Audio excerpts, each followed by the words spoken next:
పతి గారు ఫుల్ స్మైల్స్తో ఉన్నారు. శివాజీ గారిని మాట్లాడవలసిందిగా రిక్వెస్ట్ చేస్తున్నాం. మీడియా మిత్రులకు, ఎలక్ట్రానిక్ మీడియా మిత్రులకు, సోషల్ మీడియా ఇన్ఫ్లుయెన్సర్స్కి అందరికీ స్వాగతం. దండోరా చాలా తెలంగాణ రూటెడ్ ఫిల్మ్ అండి. ఇది తను మురళి ఈ స్క్రిప్ట్ రాసుకున్న ఏం చదువుకున్నారు మీరు అని అడిగా. ఏం చదువుకోవటం అంటే అమెరికా నుంచి వచ్చాను అని అన్నాడు. అంటే cinema is all about emotion అండి, కమర్షియల్. ఇది మాత్రం నిజం. మనం ఏదో జనానికి సలహాలు సందేశాలు ఇద్దామనుకునే పరిస్థితి అయితే సినిమాకి వాళ్ళు లేదు. ఈ సినిమాలో ఎంటర్టైన్మెంట్ ఉంటుంది, ఎమోషన్ ఉంటుంది, డ్రామా ఉంది, అగ్రెషన్ ఉంది. నేను దండోరా అని టైటిల్ చెప్పినప్పుడు నేను అన్నాను, ఎందుకు వన్ సైడ్ అనుకుంటారేమో కదా సినిమా అన్నాను. లేదు, అది కామెడీ ఉన్నా దండోరా వేసినట్టే ఉంటుంది. ఎమోషన్ ఉన్నా సరే ఆ దండోరా ఏదైతే ఒక ఫీల్ ఉంటుందో, లోపల ఎమోషన్ ఉంటుందో, అది దాన్ని ఆ దండోరా అనేది ఒక ఎమోషన్. దండోరా ఈజ్ అన్ ఎమోషన్ అనేది నా feeling.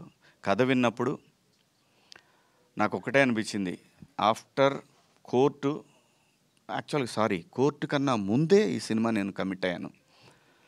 Content fully loaded film అండి. ఇది మనం ఇలా మాట్లాడగానే, లేదంటే మనం ఇలా బాధపడి చెప్పగానే సినిమా చూస్తారనుకునే రోజులు లేవు. ఎవ్వడికి అలాంటి ఓపిక లేదు, అంత టైము లేదు. ఫార్వర్డ్ చేయటంలోనే ఉంటారు మనం ఏం చేసినా. అది కాకుండా ఇది కంటెంట్ ఓరియంటెడ్ ఫిలిం. ఇది మనకి తమిళ్లో వచ్చినా, ఏ లాంగ్వేజ్లో వచ్చినా ఈ సినిమా ఆడుద్దండి, అంతవరకు అయితే కన్ఫామ్. ఇది నా అభిప్రాయం. నా అభిప్రాయాన్ని అంగీకరిస్తారా లేదనేది రేపు పొద్దున సినిమా థియేటర్లో రిలీజ్ అయిన రోజు మనకు తెలుస్తుంది. పాత్రలు ప్రతి ఒక్కళ్ళకి కూడా వాళ్ళ స్థాయిలో వాళ్ళని ఎలివేట్ చేసుకోవటానికి ఒక్కొక్క క్యారెక్టరు అలా క్రియేట్ చేశారు. ఈ పాత్ర దొరికిన ప్రతి ఆర్టిస్టులు అదృష్టవంతులేనండి. ఈ సినిమాలో వాళ్ళు ఎంతసేపు ఉంటారనేది సెకండరీ, స్క్రీన్ స్పేస్ ఎంత అనేది సెకండరీ. ఈ సినిమాలో చేసామంటే ప్రతి పాత్రకి ఒక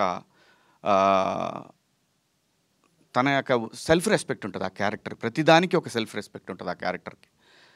అంత బాగా కుదిరింది ఈ సినిమా. అలాగే బెన్నీ గారు వచ్చి చెప్పారు. బెన్నీ గారు ఇట్లా ఫోన్ చేసి, మా ఫ్రెండ్ అదే 90s ప్రొడ్యూసర్ ద్వారా ఫోన్ చేశారు నాకు. ఫోన్ చేస్తే రండి కథ విందామని చెప్పాను. వచ్చారు. ఆయన ఏదో అట్లా ఓ పక్కన అట్లా కూర్చున్నారు. కథ ఈయన చెప్పారు. ఆయన మాట్లాడలేదు. ఆయన చెప్పేసి ఆయన వెళ్ళిపోయారు. తర్వాత రవి గారు కథ చెప్పారు నాకు, మురళి గారు. నాకు అనిపించింది అనమాట చాలా. ఆ క్షణంలో నేను ఏదైతే 90s చేసేటప్పుడు ఒక మిడిల్ క్లాస్ ఫాదరు ఎలా స్ట్రగుల్ అవుతాడనేది ఎలాగైతే నేను ఆ సిరీస్లో అతను చెప్తున్నాను సేపు నాలో ఏం ఎక్స్ప్రెషన్ లేదు. అయిపోయిన తర్వాత ఎక్కడైనా దారి తప్పుతాడా అంటే కథ చెప్పడంలో ఎక్కడైనా పక్క వెళ్తాడా అనే ఫీలింగ్ నాకు. అది అతను చెప్పే వరకు, ఎండ్ క్లైమాక్స్ చెప్పే వరకు కూడా నాలో ఎటువంటి ఎక్స్ప్రెషన్ తను చూడలేదు.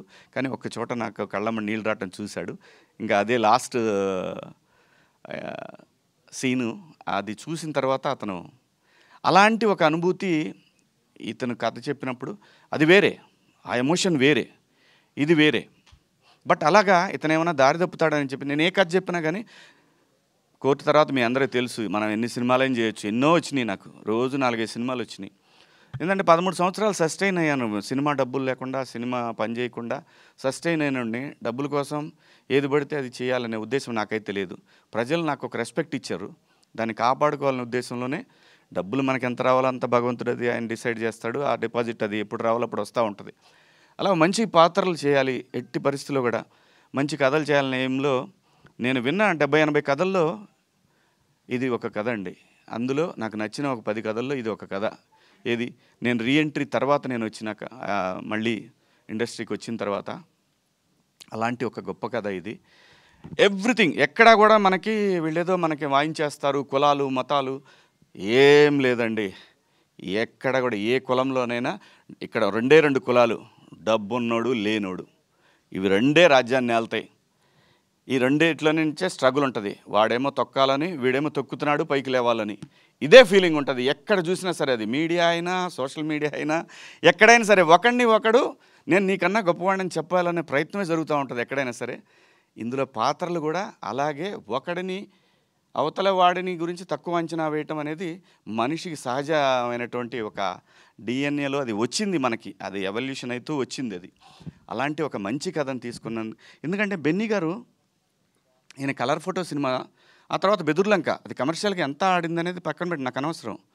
బెదుర్లంక అనేది ఎలా, కానీ కాన్సెప్ట్ ఉంది చూసారా, అది ఈ కథలో కూడా ఖచ్చితంగా చెప్తున్నాను, ఇది దేశం మాట్లాడుతుందేమో అని అనిపిస్తూ ఉంది.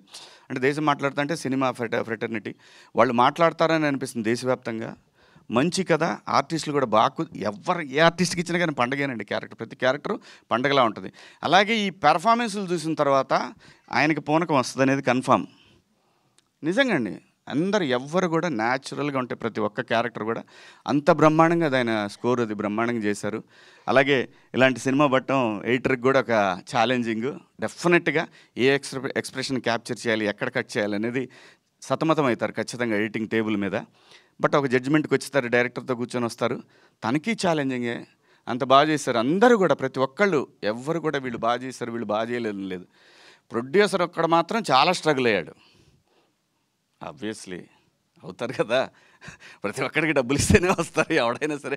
ఇవాళ పరిస్థితులలోనే డబ్బులు ఇస్తేనే పనిచేస్తారు. బట్ ఆ పెయిన్ ఉంటేనే దీనికి రెస్పాన్సిబిలిటీ ఉంటుంది. నేను చేశాను, 4 సినిమాలు చేశాను నేను. ఆ రెస్పాన్సిబిలిటీ ఉంటుంది, ఆ పెయిన్ ఉంటుంది. కానీ ఖచ్చితంగా ఇది టేబుల్ మీద బ్రహ్మాండంగా డెలివరీ అవుతుంది. ఏం టెన్షన్ వద్దండి. ఖచ్చితంగా 25వ తారీఖు క్రిస్మస్కి ముందుగా ఓవర్సీస్లో 23వ తారీఖు నుంచి ప్రీమియర్స్ ఉంటాయి. నేను ఇక్కడ కూడా అదే రోజు ఇద్దామండి. ఎందుకు భయపడాలి, మనం ఎందుకు భయపడాలి, కంటెంట్ ఉంది. ఇక్కడ సినిమాని నమ్మి కథని నమ్మి చేసాం సినిమా, బ్రహ్మాండంగా ఉంటుంది. మీరందరి ఆశీర్వాదం కావాలి. బాగాలేదని మనం ఎంత చెప్పినా కానీ, మనం ఎంత ఏం చేసినా కానీ వాళ్ళకి నచ్చని దాని గురించి రాయమన్నా రాయరు, అది పోదు పెన్ను. దానికి కూడా ఒక సెల్ఫ్ రెస్పెక్ట్ ఉంటుంది. మనం ఎంత చెప్పినా కానీ దానికి కూడా ఒక సెల్ఫ్ రెస్పెక్ట్ ఉంటుంది. కాబట్టి ఖచ్చితంగా నమ్మి చేశాము, నచ్చుతుందని ఆశిస్తున్నాను. రండి, థియేటర్స్కి రండి. మంచి కంటెంట్ ఉన్న ఫిల్ము.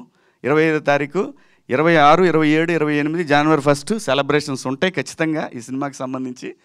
అందరం కలిసి ఎంజాయ్ చేద్దాం థియేటర్లో ప్లస్ బయట. థ్యాంక్ యూ అండి, థ్యాంక్ యూ అవకాశం ఇచ్చినందుకు ఈ సినిమాకి, బెన్నీ గారికి అలాగే మురళీ గారికి, అలాగే సినిమాని ఎగ్జిబిట్ చేస్తున్న డిస్ట్రిబ్యూటర్స్ మైత్రి వారికి, అలాగే